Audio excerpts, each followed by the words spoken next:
ایران اور اسرائیل کے حالات کو دیکھتے ہوئے جو خطرہ محسوس کیا جا رہا تھا وہ اب سامنے آ چکا ہے۔ ایک بڑی جنگ کا آغاز ہو چکا ہے۔ اسرائیل نے ایران پر حملہ کر دیا ہے۔ اسرائیل نے ایران کے ایٹامک پروگرامز پر حملہ کیا ہے، جس کے نتیجے میں ایران کی تقریباً ساری ایٹامک سائٹس مٹی کا ڈھیر بن چکی ہیں۔ اس کے ساتھ ساتھ اسرائیل نے ایران کے آرمی چیف کو بھی مار دیا ہے اور مختلف ٹاپ جنرلز کے سمیت ایران کے ایٹامک سائنٹسٹ کو بھی مار دیا گیا ہے۔ شاید یہ ایران کی تاریخ کا ایران پر سب سے بڑا حملہ ہے، کیونکہ اس حملے کے نتیجے میں ایران کا بہت بڑا نقصان ہو چکا ہے، خاص طور پر جو ایران کے آرمی چیف مارے گئے ہیں اور ایران کے وہ نیوکلیئر سائنٹسٹ جو ایران کی ٹاپ لائن کے سائنٹسٹ تھے وہ سبھی مارے جا چکے ہیں۔ اسرائیل کا یہ حملہ اسرائیل کے پرسپیکٹیو سے ایک کامیاب ترین حملہ تھا اور یہ سٹرائک پریسائز اور ایکوریسی سے کی گئی ہے اور اس سٹرائک کا نام رکھا گیا ہے آپریشن رائزنگ لائن۔ اسرائیل نے یہ حملہ تو کر دیا ہے، لیکن اب اس حملے کے نتائج کیا ہونے والے ہیں؟ شاید اسرائیل اب ان نتائج کو جانتا ہے، اسی لیے نیتن یاہو نے اپنی عوام کو جنگ کے لیے تیار رہنے کے لیے کہہ دیا ہے اور کم از کم 2 ہفتے کا راشن اکٹھا کرنے کی ہدایت کر دی گئی ہے ہر ایک اسرائیلی کو۔ اسرائیل نے جو حملہ کیا ہے ایران پر، اس میں رپورٹس یہ کہہ رہی ہیں کہ یہ حملہ تقریباً 200 سے زائد فائٹر جیٹ سے کیا گیا ہے اور اس میں اسرائیل کی ایئر فورس کا ایک بڑا کردار ہے۔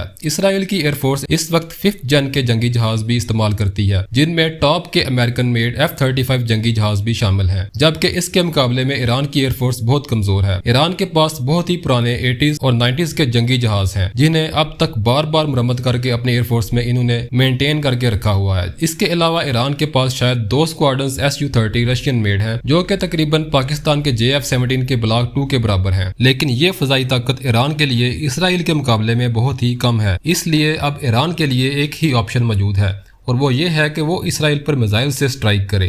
اسرائیل بھی یہ بخوبی جانتا ہے کہ ایران اب اسرائیل پر شاید ایک بہت بڑے پیمانے پر میزائل سٹرائک کرنے جا رہا ہے، اس لیے اب اسرائیل اس کی تیاری میں لگا ہوا ہے اور اپنا ڈیفنس سسٹم، جس میں آئرن ڈوم قابل ذکر ڈیفنس سسٹم ہے، اسے مکمل طور پر ریڈی رکھا ہوا ہے۔ اور اس کے ساتھ ساتھ اسرائیل اپنے شہریوں کو بھی یہ گائیڈ کر رہا ہے کہ زیادہ وقت اپنے گھروں میں ہی رہیں اور تہہ خانوں کے قریب رہیں، تاکہ جب حالات زیادہ خراب ہوں تو لوگ محفوظ رہیں۔ امریکہ کا بھی اس پر رد عمل آیا ہے۔ مارک روبیو کا کہنا ہے کہ امریکہ کا اس حملے سے کوئی بھی تعلق نہیں ہے، لیکن ایران اس وقت یہ بات ماننے کو تیار نہیں ہے کہ امریکہ کا اس حملے میں کوئی ہاتھ نہیں، کیونکہ بنا امریکہ کی مدد کے اسرائیل اتنی پریسائز سٹرائک کر ہی نہیں سکتا اور نہ ہی اسرائیل امریکہ کو ناراض کر کے ایران پر حملہ کر سکتا ہے، کیونکہ اسرائیل اور امریکہ کے رشتے کے بارے میں پوری دنیا جانتی ہے۔ تو زیادہ تر امکان یہی ہے کہ یہ حملہ امریکہ کی مرضی سے ہی ہوا ہے اور امریکہ کی اس سے لا تعلقی محض ایک سیاسی حکمت عملی ہے، کیونکہ امریکہ اپنے بین الاقوامی تعلقات کو بگاڑنا نہیں چاہتا۔ مختصر یہ کہ اب ایران اور اسرائیل کی ایک لمبے دورانیے کی جنگ دنیا کے سامنے اس وقت آ کھڑی ہوئی ہے۔